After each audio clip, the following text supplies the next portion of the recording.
দুই বউয়ের যন্ত্রণা সহ্য করে বেঁচে থাকা যেখানে অনেক বড় বিষয়, সেখানে দাওয়াত খেতে যাবো, একটু আনন্দ উদযাপন করবো, এইসব তো বিলাসিতা। তো একটু বিলাসিতা করার সুযোগ পেয়ে আজ শুক্রবার জুমার নামাজের পর আমার দুই বউ, ছেলে মেয়ে, আব্বু আম্মু সবাইকে নিয়ে চলে যায় আকিকার অনুষ্ঠানে। আর এতক্ষণ দেখতেই তো পেলেন আমার দুই বউ কতটা অকর্মা ডেকি, দুইটা মা থাকা সত্ত্বেও বাচ্চাদেরকে আমার আব্বুর কষ্ট করে গাড়ি পর্যন্ত নিয়ে আসতে হলো।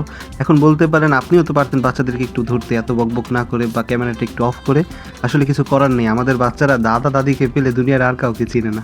এখন দেখতে পাচ্ছেন কি সুন্দর ছোট সতীন বড় সতীনকে নৌকা থেকে তুলতে হেল্প করতেছে। আসলে এসব ভাওতাবাজি, আমি যাতে আমার বড় বউকে হেল্প করতে না পারি তাই সে আগে আগে চলে গেছে। মাশাআল্লাহ, মেয়ে এখন তার দাদুর কোলে বসে আছে। আমরা যখন অটো দিয়ে আসতেছিলাম না, বোরকা পরা অবস্থায় দেখেও আমার আম্মুকে আমাদের মেয়ে চিনে ফেলছে মাশাআল্লাহ। আর বলেছিলাম না আমার দুই বউ অকর্মা ঢেকি, এই যে মেয়ে কি সুন্দর সবাইকে বেড়ে দিচ্ছে আর তারা প্লেট নিয়ে বসে আছে। ও হ্যাঁ, আকিকার অনুষ্ঠানটা কার সেটাই তো বলা হলো না। আসলে কিছু ধাঁধা আছে না, তোমার মামা আর খালাতো ভাইয়ের আপন ছেলের একমাত্র ছেলে তোমার কি হয়, এ জাতীয় প্যাচগুজগুলো আমি একটু কম বুঝি, তাই র্যান্ডমলি বলছি আমার মামাতো ভাইয়ের খালামণির ছেলে হয়েছে, তারই আকিকার অনুষ্ঠান আজকে।